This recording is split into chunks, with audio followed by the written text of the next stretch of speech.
Sooner Scoop HD.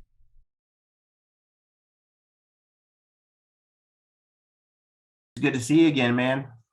You too. Hey, wanted to ask you, going into this tournament in years past, it was always okay, is the resume good enough to get the tournament, getting that large bid? And this year you got to feel comfortable with what you've been able to do, your body of work. How do you play? I guess, what's your philosophy going into this tournament when you got good things happening in a couple of weeks, but is it always just to go out and win it, just play your best baseball and see what happens?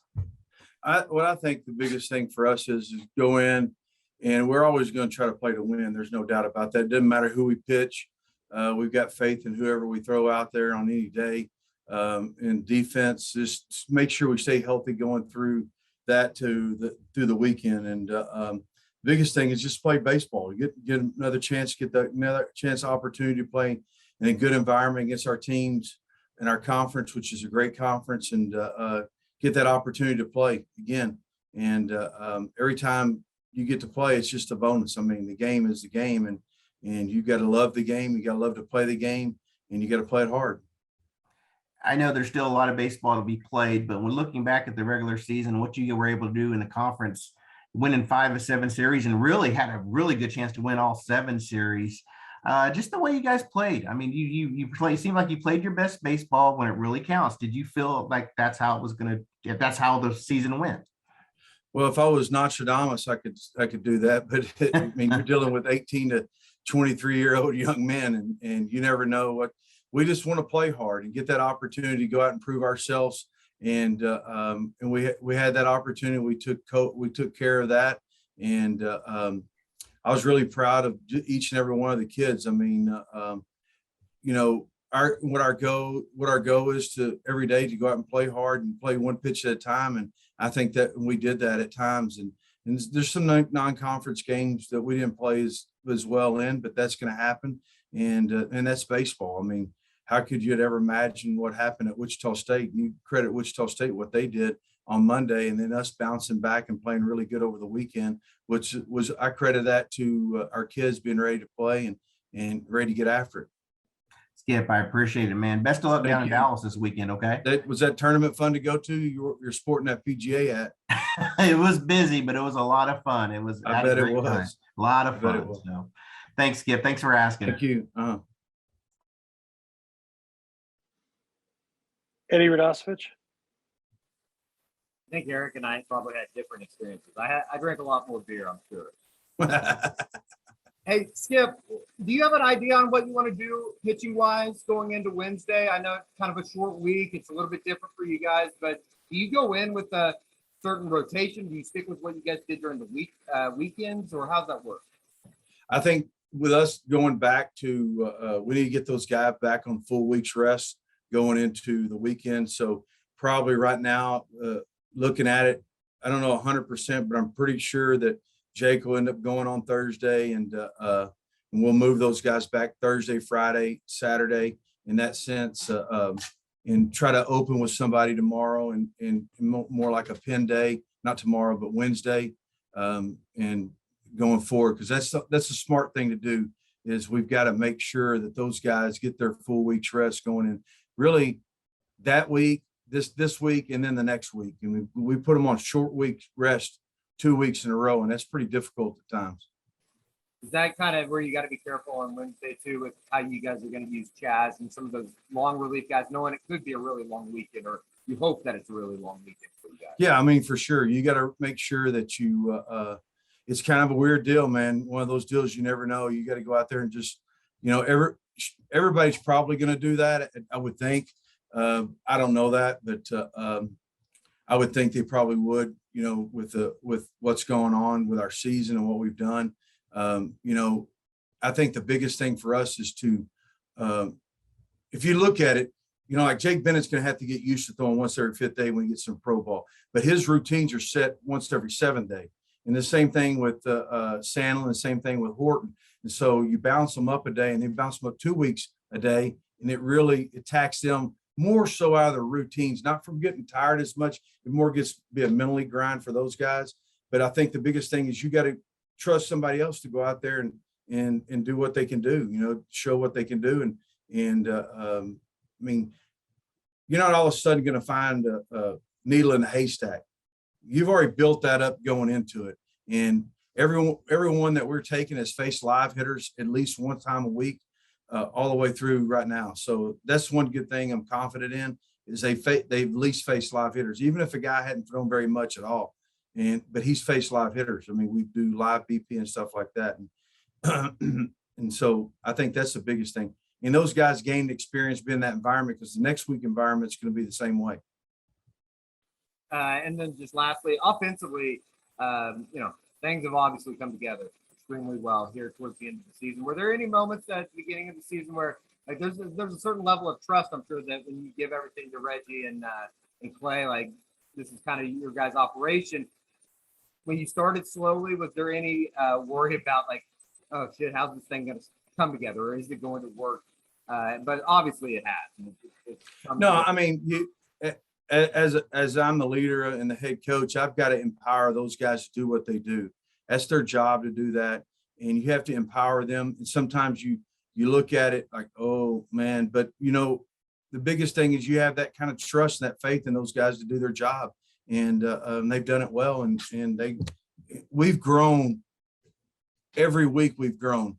And the biggest place I think we've grown as much as anything, separating balls from strikes. We've done a good job. On Sunday, we didn't do that as well. And when we don't do it as well, we struggle with it. Appreciate it, Skip. Thank you. Thank you. Josh Calloway. Yes, Skip, I wanted to ask you about David. Just how important was Friday for him? Give that quality outing. It's a really good team in their park. You guys won that game to win that series. Obviously going into postseason play, Jake is Jake. You know what you're getting from him, but to have your number two guy seemingly, getting it going the best he has all year at the right time, just how important was Friday for him in your perspective? The biggest thing, I think he's grown every week, Josh. I'm not saying that him being at a junior college, it helped him because he got innings under his belt. I think for him, he grew every week. He got better at something every week. If it was his routines in between his starts, if it was executing pitches, if whatever is breaking ball, whatever, he's gotten better every week. That's the exciting thing for me, is he's gotten better every week going through it. And I've been excited for him because it's some things that he had to learn a lot in a short amount of time. And he's stuck with it. Been really proud of him for it. I think going in, him have confidence going into this next week, and then the next week is really big.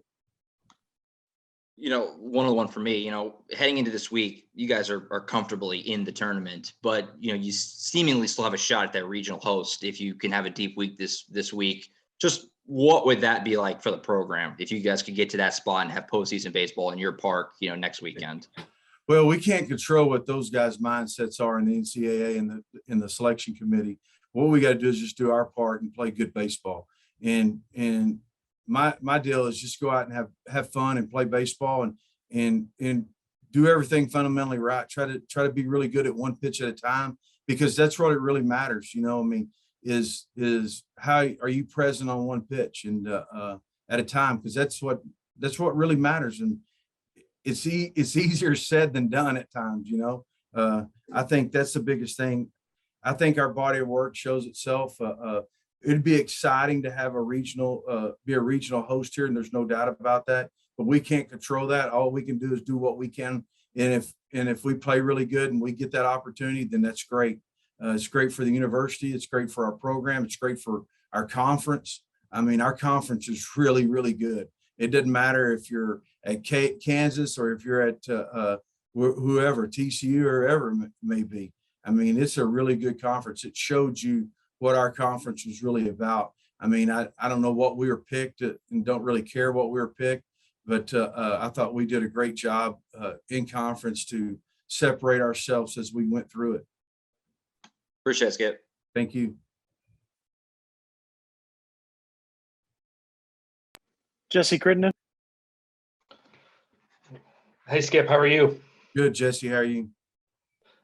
Pretty good. Appreciate your time today. Hey, I wanted to add on. Eddie asked you about the offense a little bit ago. I just wanted to follow up on that. I mean, you guys had 40 runs in that series against West Virginia, 24 this last week against Texas Tech. I know Sunday was probably not what you were looking for, but how do you feel about the way the offense is playing heading into the tournament? Do you feel like you guys are where you're at playing your best offensively heading into the tournament? Yeah, no doubt. I think that those guys are playing with a lot of confidence. They're having really good at bats individually, and you know, I really tribute to like for an example, I think Peyton had a man on third base with one out, and he's 0-2, and he flies out to the right fielder and drives a run in, sacrificing himself for the betterment of the club. You know, I think those kind of things that we've done really well at, you know, of situational hitting and playing offense, back control, bunting, doing all those things. I think we've done a really good job at, and we've gotten better and better. Can we always get a lot better? Absolutely. And when they take ownership and they continue to take ownership in it, it's been really fun to watch. Well, just a quick follow-up. I mean, you guys finished second in the conference in stolen bases with 130. You know, just it seems like that's really become a big part of your offense. Just how have you seen that be, you know, integrated even more into the offense this year? And do you feel like having that as a weapon, I mean, does that add to what you guys can bring offensively? Yeah, I think the biggest thing for us is we've been trying to get more athletic as we been here at OU as a staff, and it presented itself more this year than it has. And the more you can play offense from in that standpoint, base running and back control and stuff like that, I think it just takes a life of its own at times. And Reggie's done a great job of integrating that with the offense and stuff that we do. And the kids have taken ownership. They've had a lot of pride, and it's been fun to watch. And it's really what your job is to on the mound is you try to create a different tempo for those guys, and we try to create a different tempo offensively, and those things all those things help. I mean, you start playing good offense, you start playing good defense. Those things take a life of their own. Like, we were really good defensively in 20, but we were really good on the mound too. So it was one of those deals where, you know, they start integrating each other. And you know, college baseball today, if you just look at just the numbers of it, college baseball is an offensive deal. You know, it really is. I mean, the guys that could go in the first round, or those pro teams, not going to miss those guys. You want, hey man, come to school, turn down whatever. They're not going to miss those guys. It's becoming an offensive game in college baseball. College baseball is all about offense. And you look at, I mean, I think the Vanderbilt score and the LSU score said it best. I think it was 21-10 the other day. I mean, it's crazy. It's done that. And everybody's got guys with good arms, and the way they're teaching pitching today. And it's different. You know, the kids you very rarely see a kid go 9 innings anymore. It's more of specialized guys. You're going to get this left-hander out, or you're going to get these left, right, and left out. I mean, it's all specialized now. And so what you look at it, and it's kind of helped the offense a little bit. And I like to see it go to wood bats, but but that's just me. Sooner Scoop HD.